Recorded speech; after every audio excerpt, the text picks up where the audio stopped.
Some people think they can bully you because you're quiet. Some think they can laugh at you because you're slow. But they always forget the one thing that ruins every bully: the cameras and karma watching together. You're watching Real Life Karma TV. Let's begin. For 11 years, I worked in a building that smelled like dust, diesel, and disappointment. Cold concrete, flickering lights, fans rattling like loose bones, forklifts coughing like they needed inhalers, and people who treated cruelty like it was part of the job description. My name's Marcus Hale, 49, father of 2, a man who believes one thing: if you're gonna do a job, you do it right. Carefully, steadily, proudly. But in that warehouse, right meant slow. And slow was blood in the water. And the sharks, they had names. Tyler, loud, mouth bigger than his brain. Drew, shortcut addict. Max, bully with a laugh like a bark. They didn't work, they performed. Fast hands, faster ego, zero accuracy. And the worst part, I didn't know they weren't my only problem. Karen, HR manager on paper, chief blind eye officer in real life. She smiled with her lips, but never with her eyes. Her real policy: if they're fast, they stay. If they're slow, they go. Not written anywhere. But everyone in the warehouse knew it. I sent her 2 reports: harassment, inventory fraud. She ignored both. Later, I'd learn why. She protected the speed demons, protected the toxic, protected the guys who made numbers look good, even when the truth was rotten. And me? I was the slowest man in the building. Or so they thought. Nancy joined 3 months earlier. Quiet, observant, eyes sharp enough to cut glass. She never laughed at me, never mocked me, never treated me like a joke. One day, during another Hale challenge, their little contest of who could work faster than the old man, Nancy approached me. "Marcus, do you know they do this even when you're not looking?" I nodded. "I know." She bit her lip, then said something that landed deeper than she knew. "You don't deserve this." And for the first time in a long time, someone said the truth out loud. Raphael, 52, 20 years in the warehouse. A man worn down by noise and nonsense. He used to laugh along. Not loudly, not cruelly, but enough for it to sting. Over time, though, I caught him watching me work. Watching how I checked labels twice. Watching how I fixed Tyler's mess without saying a word. One afternoon, he came over, voice low, heavy. "Marcus, these kids don't know what they're doing. And you're the only one keeping this place afloat." I didn't respond. Didn't know how. But Raphael's eyes, they said he finally saw everything. And that made him dangerous to the wrong people. It started with a pallet, fragile items, labels off, boxes dented.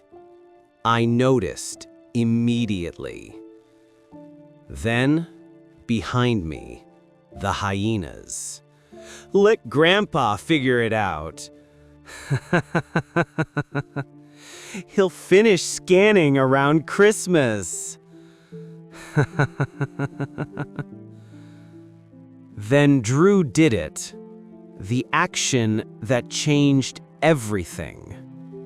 He slapped the accept shipment button without checking a single box. One tap, one signature, one $18,000 mistake. I froze. "Don't worry, Marcus," Drew smirked. "You always clean up our messes." That night, I stared at the ceiling. Eyes open, jaw clenched. They weren't just careless. They weren't just bullies. They were dangerous. And HR wouldn't lift a finger. This wasn't incompetence anymore. This was sabotage by stupidity. The next morning, an email hit everyone's inbox.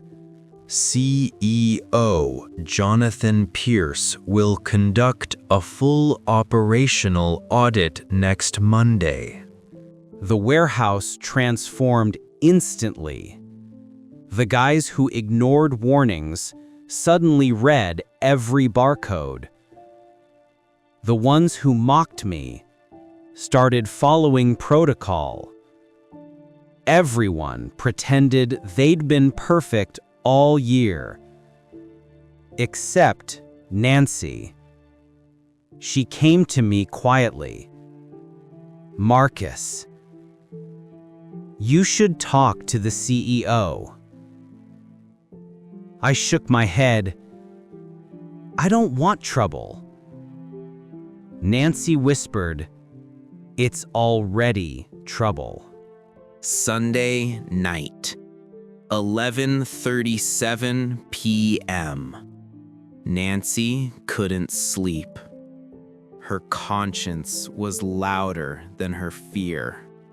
So she wrote to Jonathan directly. Anonymous. Straight. Detailed. She described everything. The bullying. The fraud. The forged approvals. The threats. The ignored HR reports. And me. Fixing everything quietly for a year. She ended the email with, "Check the cameras. Everything you need is there." She showed me later. Her hands shook. "I'm sorry. I just couldn't stay quiet anymore." I nodded.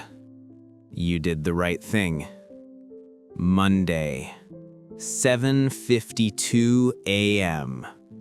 Jonathan walked in.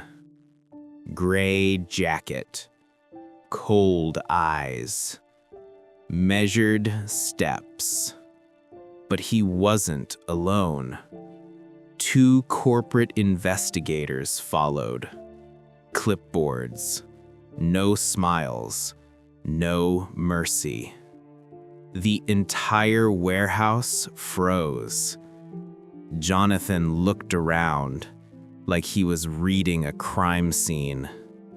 Then he said, "I'm here for the truth.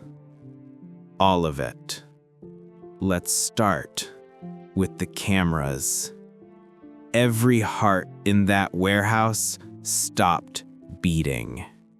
Jonathan walked. Everyone followed. Tyler sweating. Drew whispering prayers. Max shaking.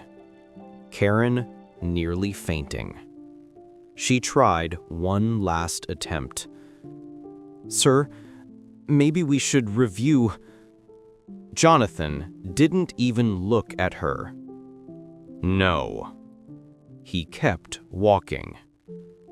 Raphael whispered behind me, "This is it, Marcus. Today, everything changes." Nancy stayed close. Her presence felt like armor. Jonathan entered the camera room, looked at the security manager. Pull up the last 30 days. No filters, no cuts. Karen tried again. "Sir, with all due respect..."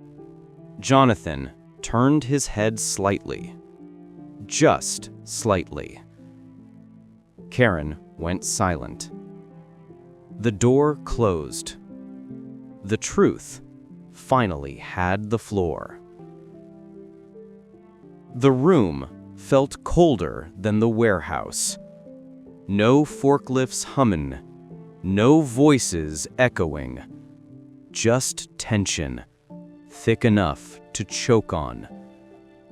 Jonathan stood in front of the screens like a judge about to read a sentence.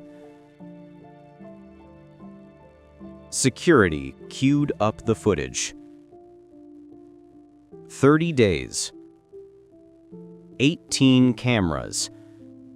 Every angle. Every mistake. Every laugh. Jonathan's voice dropped low. Play. There I was, kneeling beside a pallet, reading each label carefully. Slow, methodical, precise. Then, behind me, Tyler, Drew, Max, huddled together like middle school bullies who'd never been told no in their lives. The audio kicked in. Look at Grandpa reading labels like it's a bedtime story.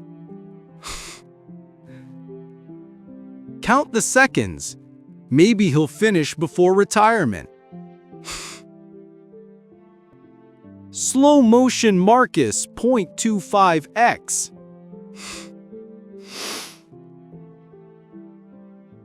Nobody in that room dared look at me.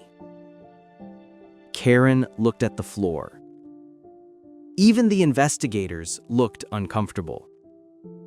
Jonathan didn't blink. Next. The screen switched. Fragile shipment. Boxes dented. Warnings blinking red. Drew picked up a box, lost his grip, let it fall. Crunch. Tyler laughed. Max immediately pressed accept shipment without scanning a single item. Jonathan stepped closer. Pause. The frame froze on Max's finger, hovering over the approve button, mid-laugh. Jonathan's gaze slid toward Karen. Explain why HR didn't report this. Karen's throat bobbed. I wasn't aware. I didn't get... Jonathan cut her off, quiet but sharp. You didn't get any reports? Raphael stepped forward, voice steady. She got them. Marcus filed one, Nancy filed one. She ignored both. Karen paled. Jonathan's jaw tightened just slightly. I see. The next clip was worse, much worse. Tyler timing himself to beat Marcus. Max announcing, "Welcome to the Hail Challenge. Who can beat Grandpa's speed?" Cameras caught clapping, whistling, mocking voices, and someone filming the whole thing on their phone. Nancy stood at a distance, arms crossed, face strained. When the clip ended, Nancy whispered, "I reported this. Karen told me men joke like that." Karen spun toward her. "I never." Jonathan lifted one finger. Karen shut up instantly. Next video. Tyler peeling a barcode off one product and slapping it onto another. Wrong SKU. Wrong aisle. Wrong everything. Then, Max cornering Nancy with a clipboard. Audio loud, clear, impossible to deny. Sign this. If you don't, you're next on the cut list. Nancy in the footage looked terrified. Nancy beside me? Tears welled instantly. Jonathan's tone softened, just slightly. Nancy, you didn't do anything wrong. Max panicked. It was a joke. A joke. She knew it. Jonathan didn't turn. He simply said, "Replay the audio." Max's voice echoed again. "You're next." He had no comeback, no escape, just silence. Camera 11C.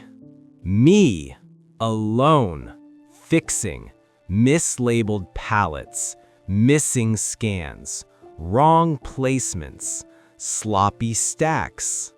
Not complaining, not asking for credit, just doing the damn job correctly. Jonathan watched the screen silently, longer than any other clip. Then he spoke. "Marcus, how long have you been correcting their mistakes?" I hesitated. "Almost a year." Nancy whispered, "More than a year. He fixes everything." Raphael nodded firmly. This warehouse would have collapsed without him. Jonathan inhaled slowly. That was the first time he showed emotion. Then, "That's enough." Jonathan turned to Tyler. "Step forward." Tyler shook as the footage replayed the 12 ignored warnings. Jonathan, why did you ignore all of these? Tyler, I thought the scanner was bugging. No, you ignored them because you didn't care. Tyler swallowed hard. Jonathan turned to Drew. Explain your work on the fragile shipment. Drew, I just wanted to finish. To go to lunch early? Jonathan asked. Drew froze. Jonathan turned to Tyler.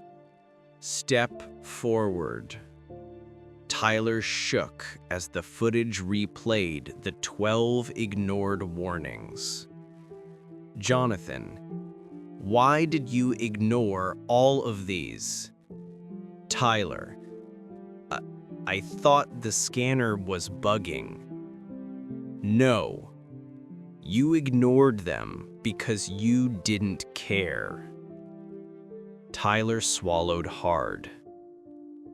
Jonathan turned to Drew. Explain your work on the fragile shipment. Drew, I just wanted to finish. To go to lunch early? Jonathan asked. Drew froze. Jonathan faced Max next. Threatening a coworker, coercion, falsifying approval, bullying. Max raised his hands. I was messing around. Everyone jokes like that. Jonathan stepped closer, face inches away. If that was your idea of a joke, you're not just unprofessional. You're dangerous. Max's bravado collapsed. Jonathan pivoted. Karen, how long have you known about this? Karen trembled. I only heard rumors. Raphael cut in. No, you ignored real complaints. Raphael cut in. Nancy added, voice cracking. She told me I was being dramatic. Jonathan's voice dropped. Karen, you didn't manage HR. You managed silence. Karen shook. Sir, I'm sorry. You're done with HR.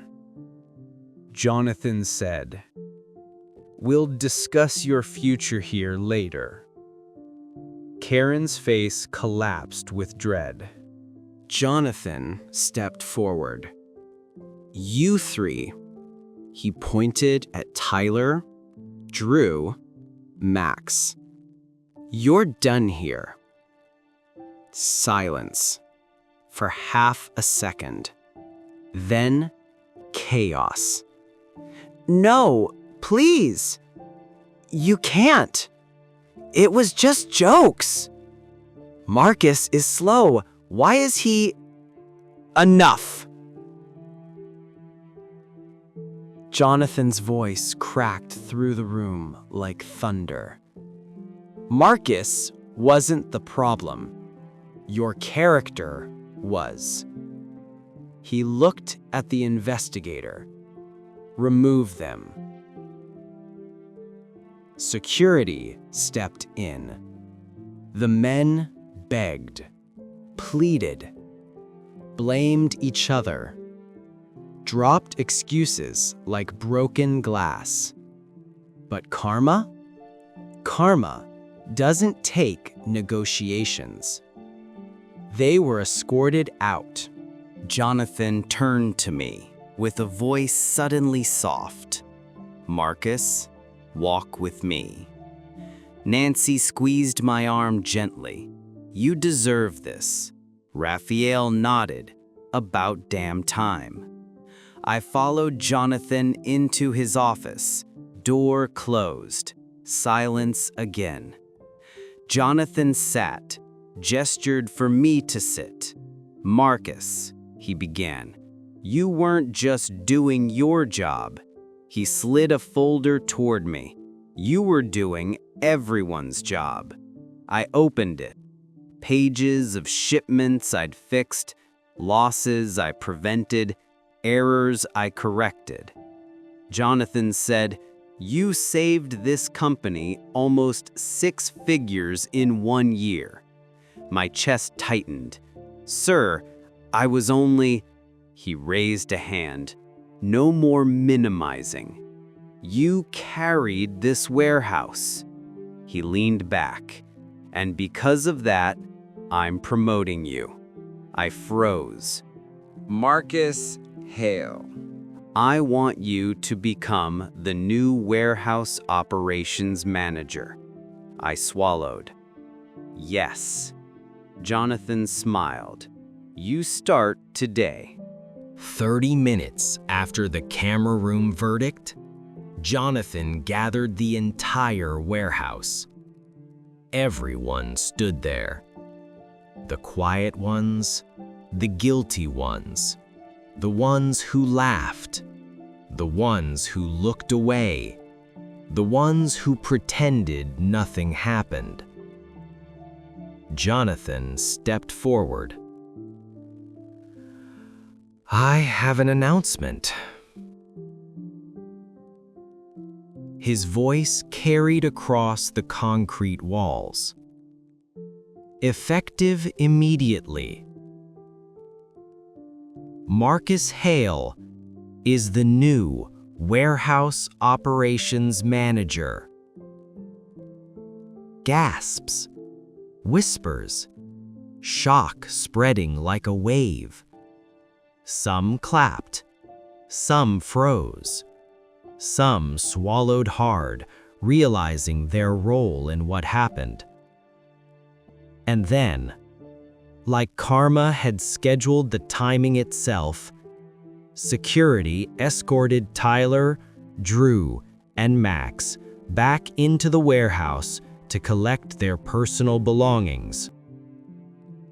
Their eyes landed on me, standing next to the CEO. Promotion just announced. Their faces twisted. Shock, disbelief, humiliation. Karma didn't just hit. It landed in front of an audience. Jonathan turned to me. "Marcus," he said calmly, "if you'd like to say something, you may." A ripple of silence spread through the warehouse. My hands felt warm, my throat tight, but I stepped forward. The room quieted instantly. Dozens of eyes on me, some guilty, some supportive, some ashamed. I let the silence breathe, let it settle. Then I began. "I'm not here to celebrate anyone being fired." A few workers lowered their eyes. "I'm not here to get revenge. I'm not here to embarrass anyone." I inhaled slowly, "But I am here to tell the truth." I turned my gaze toward the three men at their lockers. "You laughed at me for being slow, but the truth is, I wasn't slow. I was careful." People shifted. Someone swallowed hard. "You mocked me for checking labels twice, but that's the reason orders didn't collapse. You called me grandfather, but a grandfather is steady, dependable, responsible." My voice cracked just slightly. All I ever wanted was to do my job, feed my family, and go home with dignity. The room froze. No one laughed now. No one smirked. No one dared look away. I finished softly. You don't have to be fast to be valuable. The line dropped heavy, like a weight falling into water.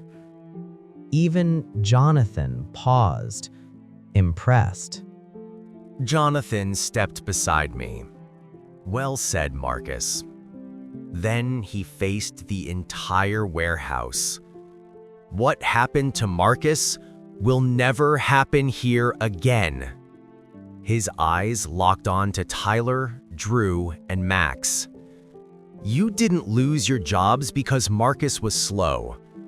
You lost them because your character was. A stunned silence. No one dared breathe. That line, it struck deeper than the firings, deeper than the footage, deeper than anything else. Security escorted them to their lockers. As protocol demanded, a manager had to supervise. That manager was now me. I walked over quietly. The three of them avoided my eyes. Max, the loudest of all, finally spoke. His voice cracked. Why didn't you fight back, Marcus? You could have told on us months ago. I looked at him. Quiet, calm, steady. Because fighting you would have made me like you. He flinched. And I refuse to become the kind of man who hurts others to feel bigger. Max lowered his head. For the first time, silent. Because karma doesn't just take jobs. It breaks illusions. It shows people who they really are. Jonathan called Karen forward. Her legs shook, hands trembling. Karen, Jonathan said, you failed your duty. You silenced complaints. You protected toxic behavior. Karen whispered, Sir, please, You will be reassigned immediately, Jonathan said. Your actions created this culture, and you will not oversee people again until further notice. Karen broke, quietly, eyes wet. The consequences finally landing. That's karma, too. Making people face the part they played. In the weeks that followed, inventory errors dropped. Damage reports went down. Morale went up.